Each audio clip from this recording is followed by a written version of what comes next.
So hey guys, welcome back to my channel in Vishali study session. तो आज मेरा biology का पेपर था और उसको रिव्यू करते हैं। And my code was 57/2/1 and also please ignore this background cloth actually क्योंकि ये मेरी मदर ने गिफ्ट किया है, सो मैंने इसको अपने टेबल पे बिछा रखा है। बट या ये थोड़ा पूकी टाइप का है, so let's ignore it and review the paper. तो फर्स्ट मेरा सेक्शन है, मेरे हिसाब से MCQ ईजी थे। अगर किसी ने पढ़ा होगा तो वो इजीली इस MCQ को टैकल कर पाएगा। सो फर्स्ट क्वेश्चन का मैंने किया है ऑप्शन नंबर डी, डेंसिटी से ग्रेडियंट सेंट्रीफ्यूगेशन, क्योंकि NCERT की लाइन है। फिर इसका मैंने किया है ऑप्शन नंबर 1, क्योंकि जो इन दोनों का है नंबर इंटरचेंज कर दिया और ये मेरे को मतलब याद था। और इसका 1500 किया है। और इसका मैंने किया इंटर स्पेसिफिक कंपटीशन, ये गोट वाला एबिंगडन टॉर्टोइज और गोट में कंपटीशन हुआ था। तो वो एबिंगडन टॉर्टोइज मतलब जो उनका ग्रेजिंग स्पीड था गोट का वो ज़्यादा था, इस वजह से ये वो हो गए थे, क्या एक्सटिंक्ट कर गए थे। And in this question I have done share common ancestry. इसका मैंने किया 1 और 3, क्योंकि मेल कॉन्ट्रासेप्टिव डिवाइस और 3 देखो बस एक ऑप्शन में, उससे भी कर सकते थे। फिर इसका 50% ये उनके एक्सपेरिमेंट से था, किनके एक्सपेरिमेंट से था मेरे को भी नाम क्लिक नहीं कर रहा है, बट या ये मिसेल्सन एंड स्टाल एक्सपेरिमेंट से था। इस क्वेश्चन में मेरे को डाउट है, अगर किसी को पता हो प्लीज़ क्लियर इट। देखो मैंने इसका ऑप्शन ए पढ़ा और मैंने मार्क कर दिया, क्योंकि मेरे को मैंने पढ़ा या तुम लोग नहीं पढ़ा होगा, हिस्टामिन जो होता है वो वैसोडाइलेटर होता है and it lowers the blood pressure, but ये एलर्जिक सिम्टम भी कॉज करता है। सो मेरे को समझ नहीं आ रहा है यार, मेरा गलत है या सही है, बट या मैंने पता नहीं क्यों 1 मार्क कर दिया, बट 1 सही है। मतलब तुम लोग चेक कर सकते हो, किसी वेबसाइट पे जाके चेक कर लो, किसी वेबसाइट पे ये लोअर्स ब्लड प्रेशर आएगा ही। एंड इसका मैंने सोडियम ब्रोमाइड किया था। इसका meiosis 1 meiosis 2 no division mitosis किया था। इसका इन्फेक्शियस फॉर डाइकॉट प्लांट है STH प्लाज्मिड। डाइकॉट इसलिए देखो मैं कंफ्यूज हुआ था, लेकिन जो टोबैको होता है वो डाइकॉट होता है, तो इसका ऑप्शन बी होगा। इसका सोइल सैंपल 3, इसका मैंने किया था C, क्योंकि एपोमिक्सिस में तो फर्टिलाइजेशन होता ही नहीं है। इसका मैंने A किया था। एंड इसका मैंने A किया था और इसका मैंने C किया था, क्योंकि ग्लाइकोसिडिक बॉन्ड नहीं बनता है। फिर इसमें मैंने किया था ये DNA इसका मोर स्टेबल, क्योंकि इसका रीजन ईजी था और मतलब हो गया था इजीली। फिर माइक्रो इंजेक्शन और जीन गन कैसे यूज होता है। माइक्रो इंजेक्शन एनिमल सेल के न्यूक्लियस में डायरेक्ट इंजेक्ट कर देते हैं। जीन गन में हम लोग क्या बोलते हैं, टंक्शन या कोल्ड पे DNA को रैप करते हैं और बम्बार्ड करा देते हैं प्लांट सेल पे।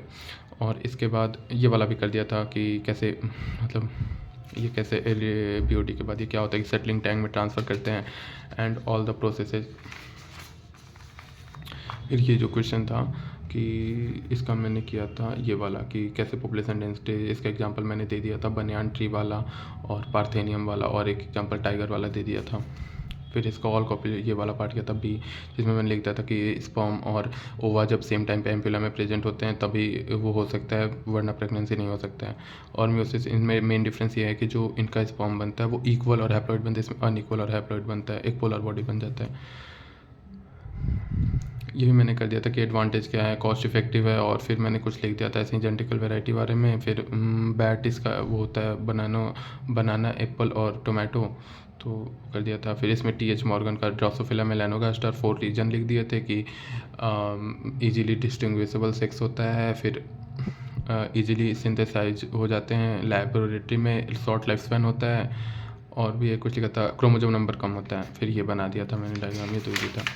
ये एमनियोसेंटेसिस है, एडवांटेज ये है कि जेनेटिकल डिसऑर्डर में पता करता है। डिसएडवांटेज ये है कि लोग इसको फीमेल फिटिसाइड में यूज़ करें, जेंडर पता करके लड़के को मार दे रहे हैं, फीटस को मार दे रहे हैं। सहेली जो होता है वो नॉन स्टेरॉइडल ओरल पिल है, ये मेन डिफरेंस है। और वो हमारे बॉडी पे स्टेरॉइडल है ही नहीं, तो बॉडी पे ज़्यादा इफेक्ट नहीं डालेगा।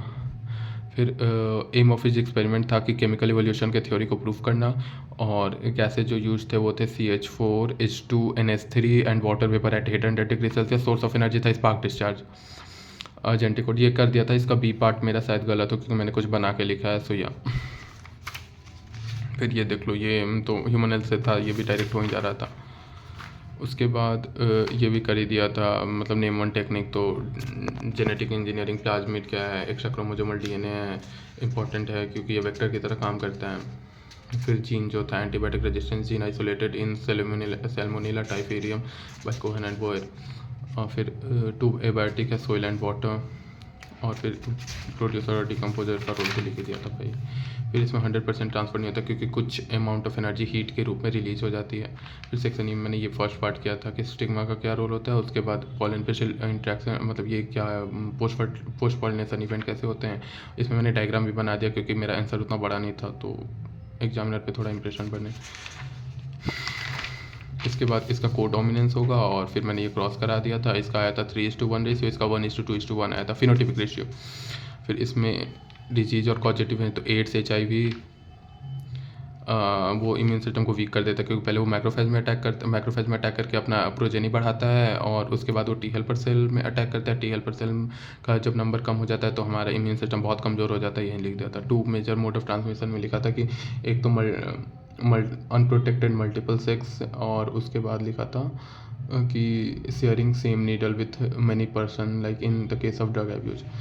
तो ये हो पूरा पेपर था एंड ये बहुत ईजी मतलब क्वाइट ईजी पेपर था मेरे हिसाब से। तो बस मेरा एक वो जो डाउट है वो तुम लोग क्लियर कर देना और उसके अलावा वो डाउट क्लियर कर देना। बाकी तुम लोग को अगर कुछ डाउट हो या फिर कुछ भी हो तो तुम लोग कमेंट कर सकते हो। एंड या आई एम एक्सपेक्टिंग 90 तो आ जाने चाहिए। और तुम लोग बोले कि इतना कम क्यों, तो मेरे को अपने आंसर राइटिंग पे पूरा भरोसा नहीं है भाई।